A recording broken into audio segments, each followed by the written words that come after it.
Guys પહોંચી ગયા છીએ માર્કેટ. જ્યાં જો જેને hi guys, welcome back to my channel and welcome back to my new vlog. તો ગાઈઝ આજે છે ને થોડું ઘણું કામ થઈ ગયું છે ને થોડું ઘણું બાકી છે. પછી આપણે રસોઈ બનાવીએ અને મારે કાનાને નવડાવવાનું છે. તો એક કામ કરું, પહેલા હું કાનાને નવડાવી લઉં. ચલો. આજે છે ને કાનાને આ પીળા પીતાંબર પહેરાવવાના છે. અને આ વાઘા છે ને હું ડાકોરથી લાવી હતી. આ મુગટ અને વાઘા કેટલા મસ્ત છે. આ મુગટ બહુ મસ્ત છે.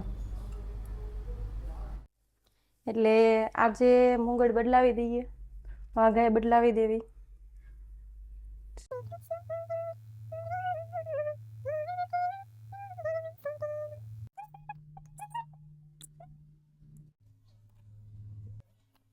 ગાઈસ તો છે ને ફોન ની પેલે હીટ વધારે થઈ ગયો હતો ને તો કેમેરો બંધ થઈ ગયો હતો. તો થોડીક વાર કૂલ થવા માટે રહેવા દેવો પડ્યો. તો જો કારણ મેં નવડાવી દીધો છે. લાગે છે ને મસ્ત મારો ગાનો. હિંચકા હોતે ખાયો છે ને સુપર મારો ગાનો. તો ઓકે, કૂલ થવા માટે રાખી દઈએ આપણે થોડી વાર માટે ફોન. ત્યાં સુધી હું કઈ બીજું કામ હોય તો કરી લઉં. પછી આપણે રસોઈ બનાવીએ. રસોઈ બનાવી લઈએ. કેમ કે નહીં તો હમણાં પ્રિયંકા આવી જશે. કામ આવી ગયું હતું તો કામ કરતી હતી. કલિકા બલ ગાઈસ ભૂખના મારા હાથ પગ ધ્રુજે છે પણ હજી પ્રિયાંક નથી આવ્યો. 2 વાગે યાર. આજની વાઈટે છું ને તો હવે એવી ભૂખી છું, હજી આવ્યો નથી.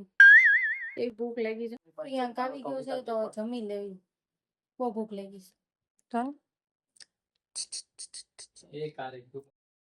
સુઈ ગઈ હતી. સુઈને ઉઠી ગઈ છું ગાઈસ. અને આટલા બધા વાસણ પડ્યા છે ઉટકવાના છે. ત્યાર પછી માર્કેટ જવું છે, થોડીક વસ્તુ લેવી છે. એટલા માટે કાલે શાક ને એવું તો લઈ આવ્યો, ફ્રૂટ લઈ આવ્યો, પણ હજુ થોડીક ડબ્બા ને એવી વસ્તુ લેવી છે મારે. તો માર્કેટ જવાનું છે. કામ તો કરી નાખ્યું છે, વાસણ ઘસી નાખ્યા છે અને 4:45 થયા છે. હવે ઘડીક રહીને 5:30 થી 6 વાગ્યા સુધીમાં નીકળીશ. કેમ કે હજુ તો છે ને તડકો બહુ છે. આજ છે ને પાછો બહુ તડકો છે. કોને ખબર કોઈ દેખાતું નથી. 4:45 થઈ ગયા પણ એવું લાગે હજી 3 જ વાગ્યા હોય. બહુ ગરમી થાય. જાઉં કે ન જાઉં મને ખબર નથી પડતી. તો ગાઈસ જાઉં છું હવે માર્કેટમાં અને જોઈએ છે કઈ મળે છે કે નહીં. આ શાકભાજી લેવાનું જાઉં. લઈશ તો ખાલી કાંદા બટેકા, બીજું કાંઈ નહીં. એક શોપિંગ કરવા જાઉં છું. પૈસા લઈ લીધા છે, જઈએ છીએ શોપિંગ કરવા. લઈ લીધી છે ચાવી અને નીકળી ગયા આપણે એકલા શોપિંગ કરવા માટે. ગાઈસ પહોંચી ગયા છીએ માર્કેટમાં અને ગાડી એક જગ્યા પર ઊભી રાખવી પડી છે કેમ કે મ્યુનિસિપાલિટી વાળા લઈ જાય એટલા માટે. ગાઈસ આવી ગઈ છું ઘરે અને લઈ લીધું છે બધું.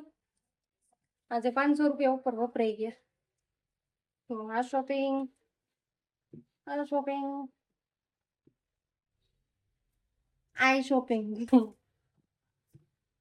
ઓકે, તો આપણે બનાવીએ કંઈક. હવે 7 વાગી ગયા છે. એ ગાઈસ તો ટેટી ખાવા ચાલો બધા. ખાઈ લેવી ટેટી.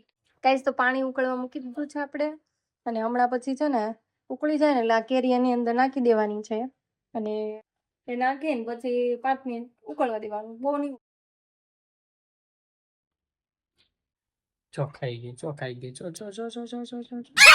છે. 5 મિનિટ સુધી આવી રીતે છે ને બફાવા દે, આવી રીતે કાઢી લેવાની. તો છે ને એને કેરીને મેં રેસ્ટ આપ્યો છે થોડી વાર માટે કે ઠરી જાય, પછી એની અંદર ખાંડ ઉમેરવાની. તો ત્યાં સુધી આપણે છે ને બનાવી લઈએ કાંદાના અને બટેકાના ભજીયા. કેમ કે અત્યારે કોઈ પણ વસ્તુ થાય એમ છે નહીં. વાગ્યા છે 9, તો ભજીયા બનાવી લઈએ ફટાફટ.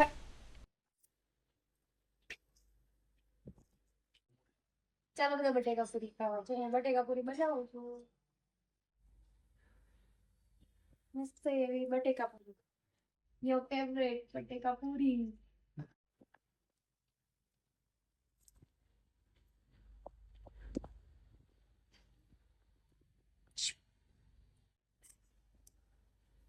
ગાઈસ તો બની ગયા છે આપણા ભજીયા અને હવે જો અમે લોકો ખાવા બેસીએ છીએ. મસ્ત એવા ભજીયા જો.